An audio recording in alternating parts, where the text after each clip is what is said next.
feels like a million lifetimes ago, but still is here, and still you get that knot in your stomach. You had no control over your own life. Yeah, I remember doing that and thinking, how am I going to feed my child tomorrow? With somebody else running up debt in my name. I'm doing everything I can to pay the mortgage and to pay the joint ones and pay joint credit cards. I'm desperately trying to stay afloat. It felt like a big hole. It felt like, I don't know, just this big monster thing around your neck. So I'm now homeless with a daughter.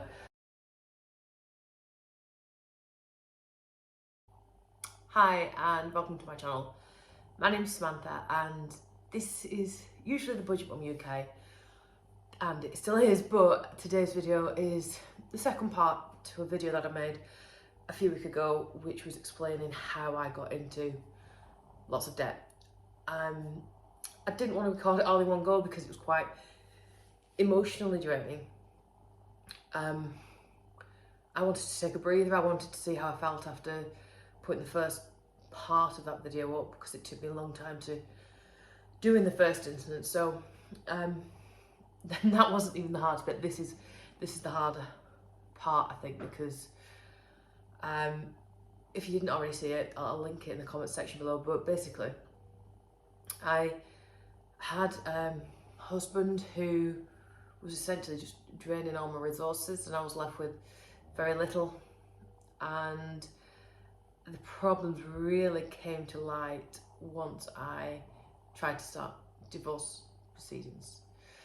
So in a nutshell, in 2012, so going back to, oh gosh, just over 10 years ago now, I'm separated from my now ex-husband, and he moved in with his girlfriend who we'd been seeing, and I had the house that I was maintaining and paying for, and my daughter, and I had an income of about, I was bringing home about just shy of £1,200 to 1,100 and something, because I was a newly qualified teacher and the wages were, and still are, pretty scandalous as a teacher. But I also had lots of debts and loans that were in joint names, but because he had no set address, he was just sort of living with somebody else, and because he wouldn't ever pay a bill anyway, it was me who was getting chased all the time. And to be honest, I didn't really understand debt consolidation things. I don't know whether they were not necessarily in place or as good or as efficient as they are now, but I didn't have any help from those organisations that I know you can get to now. So I was just desperately trying to find ways that I could pay every single month whilst looking after a 4 or 5 year old child and starting in a brand new profession as a teacher. I remember selling everything. I sold grandma's rings that I would have loved to have been able to keep. I remember just selling, if it wasn't nailed down, you know, it went. Clothes, shoes, bags, everything I got was second hand, and that was okay anyway, but we had very little in the house. There was very, very little, and even if anyone had come knocking on to try and get something to pay a bill, they wouldn't have had very much to take. So it was quite a different world away from what I was used to, because I've previously been working in a really vibrant environment. I had my own restaurant business and had a lot of income then, and I hadn't done something with it that I should have done. Maybe I should have invested more, maybe I should have saved more and paid off debts and things.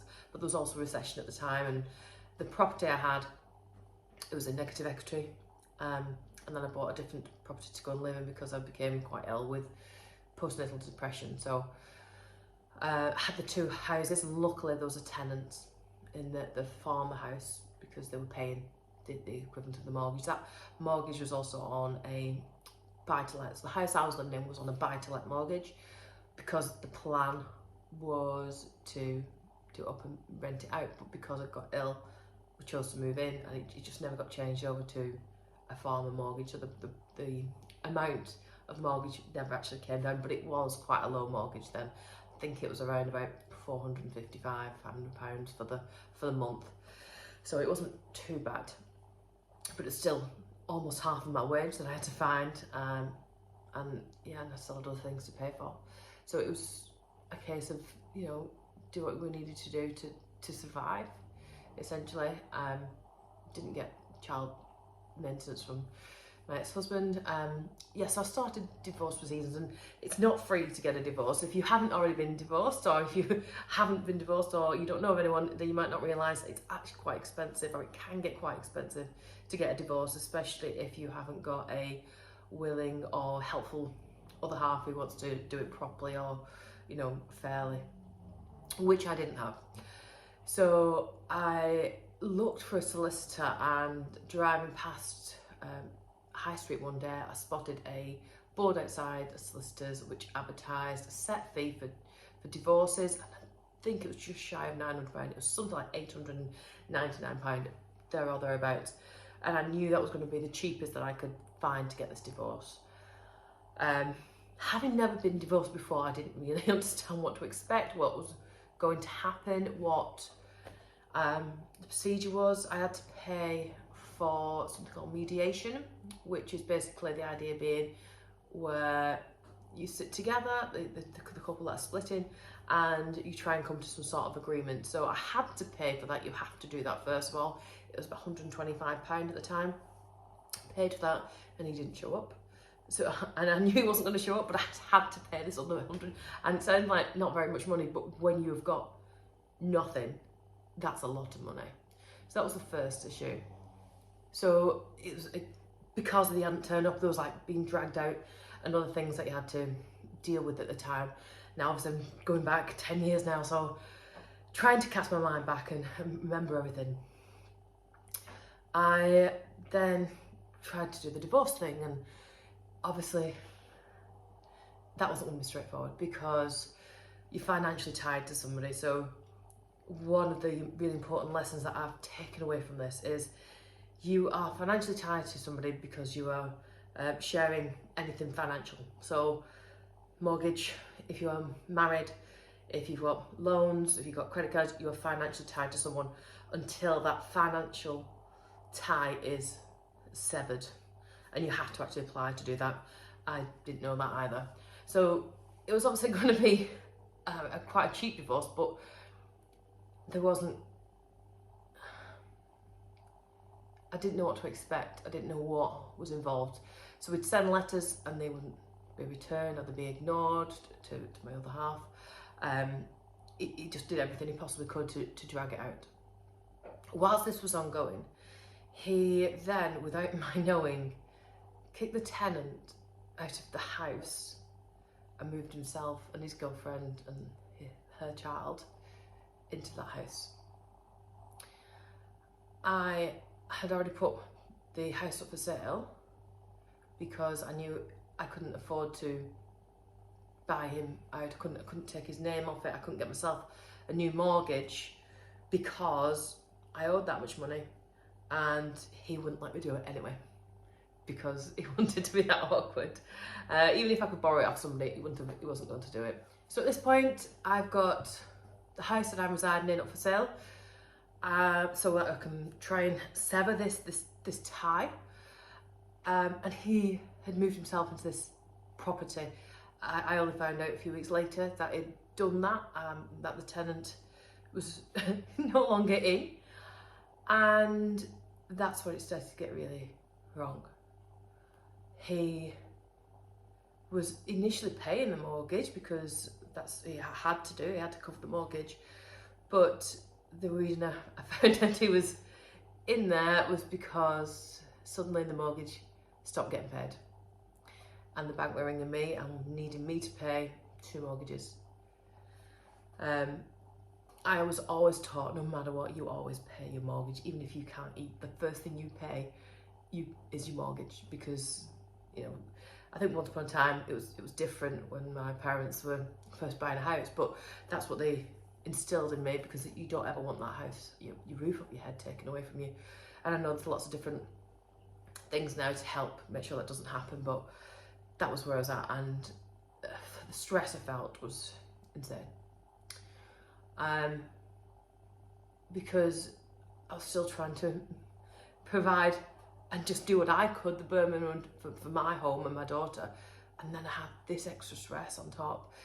Now, he had always been in and out of jobs anyway, so that never helped because he was never had a consistent wage, but that shouldn't have been my problem. But it became my problem because that is then affecting my credit rating. I'm doing everything I can to pay the mortgage and to pay the joint ones and pay joint credit cards because I'm desperately trying to stay afloat and trying to get myself out of this felt like a big hole, felt like I don't know, just this big monster thing around your neck. And when somebody else is sabotaging something you're trying to get out of, the control is gone, you've got no control over that, nothing I can do.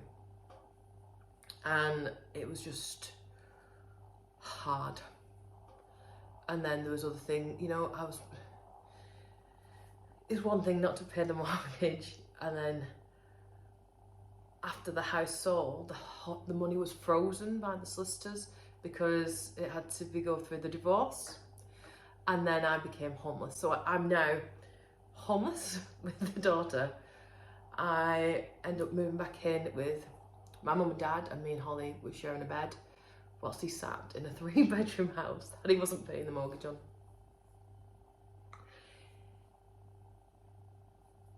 That was hard. That was really hard then. And you're still trying to live your own life, and you're still trying to be and do, and that's why I do the things that are for free. That's why I'm looking for the best deal. That's why I live on hardly any food budget, because I know how to do it. I remember watching Erin Brockovich, it's a film from a few years ago, and there's a scene in it where the mum was like pretending to be full so she could treat them to like a takeout burger or whatever it was, and then she was just eating out of a tin, and I was like, that was literally what I did. Yeah, I remember doing that and thinking, how am I going to feed my child tomorrow?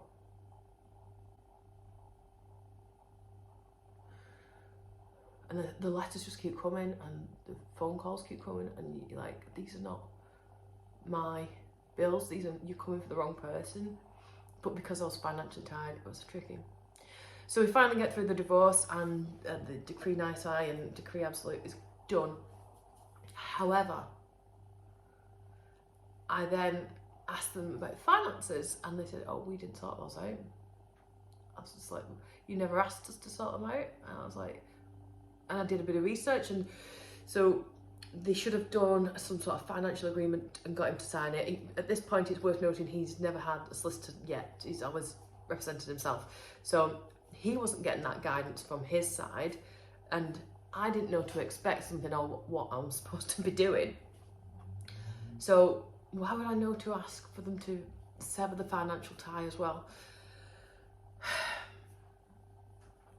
After a lot of to and fro, I then found myself still in the court system because I had to get this financial severment. I had to force him to sell the house, and that in total took about 7 years. And that was a lot of money. Every time I had to go to court, that's what I've been paying off. You know, I must have had about £25,000–30,000 worth of legal fees on cards and loans, and that's part of the £100,000 that I accrued and I've been paying off. And it's gone on nothing. And they always say the only winners in a divorce are the solicitors, and that was definitely the case here. And again, he paid nothing for it. He just had to turn up, which he did, but reluctantly so. So when I finally got him a court order to get the house up for sale that he moved himself into, and you know, they said you have to pay the mortgage and you must pay the mortgage, and he went through a stage and he might pay it for a few months and then stop again. And of course this is all adding on to the amount that I'm effectively not going to get anymore from a house that's now back in positive equity. And yeah, it's just that whole control thing. So at the time I had the issue with the solicitors, issue with somebody else putting an update in my name. I had such a low income, and I was living in a bedroom at my mum and dad's at the age of 30 something.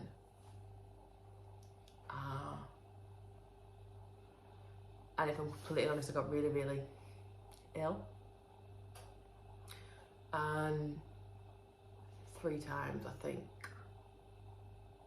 I didn't nearly walk home. Didn't nearly come home. I was under counselling, and I was under a lot of tablets that practically rattled throughout in the street.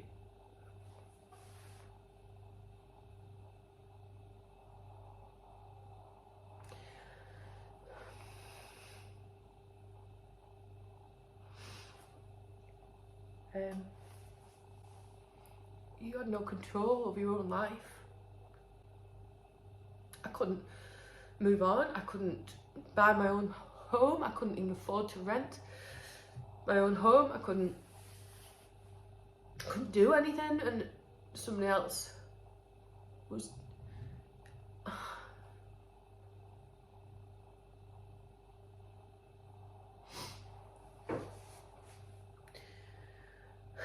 in the end.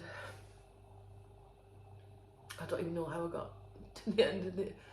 In the end, I actually wrote to the financial ombudsman about the solicitors and the things, that the stress and everything else, and I won. And that was a stress in itself, because it was a really long-winded thing, but I was just so annoyed and incensed at the time, and I put all my energy into that and to try to prove they were wrong. The solicitors got struck off. I don't believe it was just because of my situation. I think there were other things, because they did end up in the local newspaper. They did get struck off, and in theory they're not allowed to practice again. And I got awarded, and you know what, I never actually claimed it. £500 was my award. That's what they awarded me. And I just wanted that letter to say I was right, and that they should have done everything they could to sort out those finances in the first instance when I was getting that divorce. I was right. That's all I needed to know. I was right.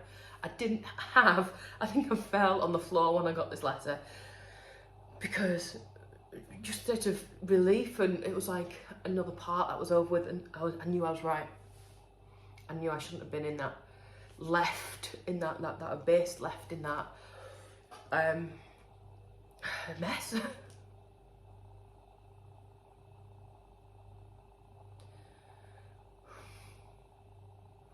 Feels like a million lifetimes ago, but still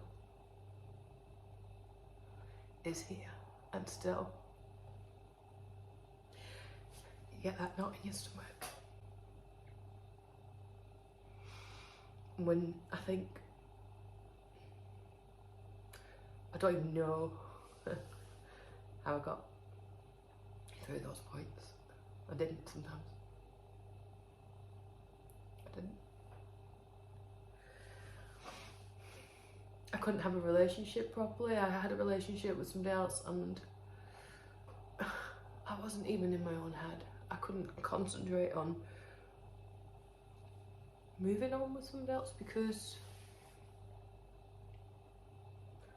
I felt like I was just press pause on my own life, because I was just waiting and waiting and waiting until something happened, you know. And then the house was forced up for sale, and it took 2.5 years, and we went through 2-3 estate agents who refused to work with them anymore, because he would actively go out of his way to either not be in or destroy the house or everything else. And in the end, I was very lucky that the person who did buy it,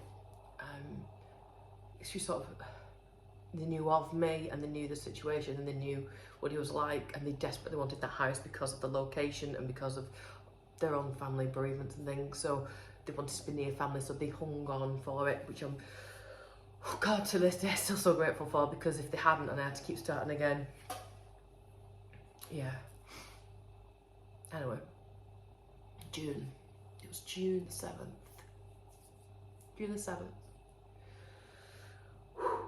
I walked into that court on a Friday, finally, for the final time, and he'd been delaying the sale for 2 years. He'd been delaying the sale of the house for 2 years. And I finally got a judge who could see, I think, because they just kept giving him a chance and chance and chance to do the right thing, and you know, they wouldn't do it, and they were like, why have you still not signed the house over? I'm like, I was constantly shaking for about months. I would just shake. I just kept shaking. I had to quit my job.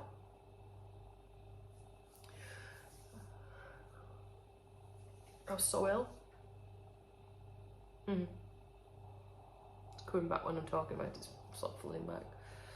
I had a full-time teaching job in Salford, and I quit. And I went to a part-time job in the Ribble Valley. And for 18 months, it was just, wasn't running away, it wasn't,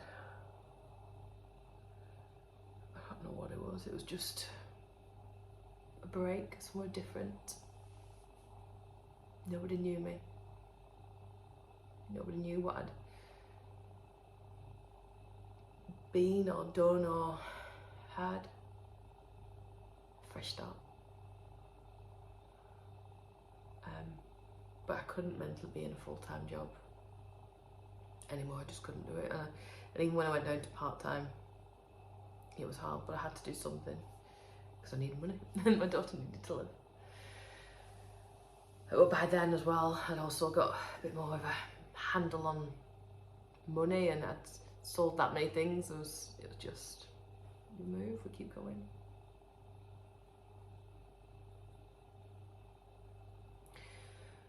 June the 7th, the judge said, you will be out of that house by Monday. And do you know what? It was at the house by Monday. And that was the most exhilarating feeling of freedom, because it meant that was the last time I was then free to get myself whatever I needed to get myself. Because my name was on that mortgage, I couldn't take my name off. I don't know if you know how it works. Like, I rang up so many times and asked them to just, because he had no money, they couldn't just do that. They couldn't. I even asked them to take the house off him and sell it themselves, and they couldn't do that because there's laws and loops and legal things in place. I tried everything. There was just no out until I died. 7th of June. 6.5, 7 years after I tried to get a divorce. I'm sorry if this has been quite a yo-yo-y video. I knew it would be difficult to quantify and to chronologically put across.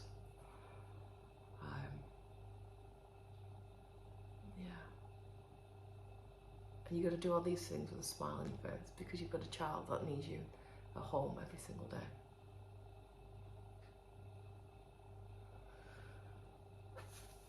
But the good news is I'm here.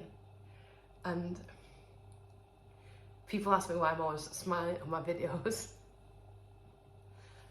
I'm smiling because I'm free. Not because of me. Because I've got control. And because I'm actually happy. And if I can help one person, that makes me happy. If I can, just let somebody else know they're not on their own, and that, they've not got to go through it by themselves. I love when people message and just say hey, or reach out and just share their story. Just, you're not on your own. So if you don't like the bubbly me on my videos, well, you're on the wrong video. I'm not changing. Right, I need a cup of tea before this go wrong. Right. have yourself an amazing day, because I will. And I'll see you really soon. Bye.